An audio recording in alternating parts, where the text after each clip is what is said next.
I'm remaking this video because it looked like I had a mustache in the entirety of the video that I made before. So we're doing this again.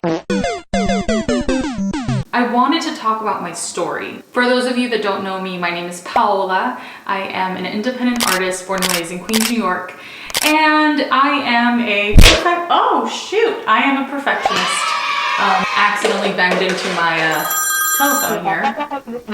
Isn't it cute? I wanted to talk about how perfectionism has held me back for so long, and I'm not doing it anymore. The more that I think about it, perfectionism is a really good way to mask fear. For me, it's the fear of being seen as anything else than I want people to perceive me as. Don't look at me! And the truth is, I will never be able to control what you think about me, what anyone else thinks about me. And that's a hard reality that I have to face. 8 months ago, I birthed my first single ever called Blue Pill. And I spent so much time, and I mean so much time, perfecting this song. I was really afraid of being seen as a struggling artist. I think I am referring to one of my friend Anna's podcasts, Wild Geese. I think there was this episode in particular that it talks about how we don't allow ourselves to be beginners. And I guess that's been in the back of my mind because I was afraid to be seen as being new at something. I think my biggest fear was having like 10 likes on a post, which is so stupid. It's doing your art for others because you're already doing something, imagining how someone else is going to perceive it. And so are you even creating art for yourself? If you're just worried about what people are going to think about it, then what's the point? What is the point of living? I like pizza. The other reason that I took so long to release my music was because my life has been a struggle of just being able to do basic things. I was diagnosed with ADHD when I was 25, which is, I guess, 3 years ago now. And it's so interesting how, I don't know why it feels embarrassing sometimes for me to say it, and I don't think I should be embarrassed to be constantly mentioning that I have ADHD. And I think most of the reason that I do it is to almost reaffirm to myself as a way of self-compassion, to remind myself the reason why these things are hard is because you do have this, and it's not something that you can just ignore because it affects every single aspect of your life, whether I like it or not. And it's just been hard for me to do basic things like reminding myself to eat and feed myself properly and not be distracted on my phone the whole entire day when I'm actually off and I want to do a million things. Even having motivation to do things because I am so overwhelmed. And so in the 3 years that I was creating this song, I wasn't doing it consistently. I took a lot of breaks, and I was so worried about making it perfect before presenting it to the world, before the world would see it and maybe rip it apart and all of the horrible things that I imagined that could happen. I was trying to avoid that. Fortunately, that hasn't been the case, but because I have barely promoted it. Let me just tell you what happened. I was going through tough shit, and I think we're so hard on ourselves for no freaking reason. My dad had a heart attack. He had like a widower heart attack, which is when your heart literally stops, and he almost died, and that took a lot of emotional, mental power. And so I was afraid to launch myself as an independent artist because I promised myself that once I started, I wasn't going to stop. I wanted to be fully mentally prepared. I guess I wanted to be perfect, and that's just not how it went. So there was a lot of postponing until I finally released the song. And actually, the day before my debut release party, which thank you to my wonderful mother for supporting me. She's the love of my life. My parents had a fire in their building, which meant they had to live with me and my roommates for an entire month and a half. So you can only imagine the chaos. So I had to dedicate myself to being a good daughter and being there for my family. That took a lot. And all the work that I put in kind of just fell sideways because I just had to focus on life and the problems that were hitting me in the face that I could not ignore. Honestly, just talking about this is a reminder to have self-compassion, because sometimes I beat myself up so much for not doing enough. You have to sometimes just focus on being okay in order to do more. And yeah.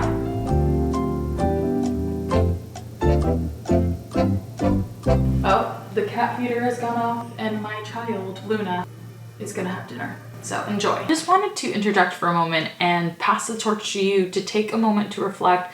Is there maybe any possibility you're being mean to yourself? Where you're having absolutely no self-compassion and you're like, why am I not where I need to be? Maybe because you're just trying to survive. Maybe you're just trying to, you know, do your best. Sometimes that's enough. Just think about it. And also, I think there is value in creating and curating the image that you want to be perceived, because it is allowing yourself to reinvent and recreate yourself. But I also think it's a double-edged sword when you start thinking too far in advance. Oh my God, is the way that I'm saying this going to be perceived differently than I wanted it to be, than I intended it to be? And then that's when you get into this place of like, at least this happens to me, I become paralyzed. Like, I always imagine that gif of the lady she's like, oh, like she looks like she doesn't know which direction to go to. I have to constantly be shaking out that need and that feeling of editing myself in advance and just letting myself say the things that I need to say the way that I need to say them or express them. Does that make sense?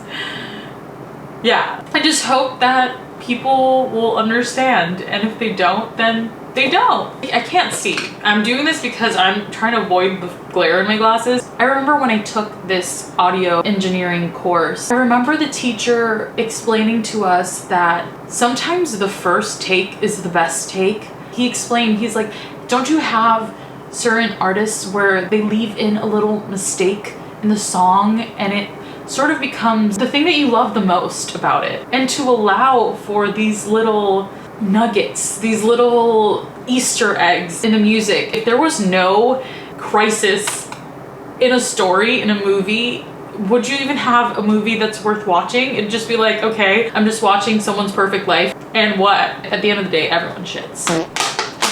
I don't know if I'm leaving that in there. Isn't the funniest movies where we see a character that's just doing things that you're just like, oh my God, that is so cringy, yet so entertaining.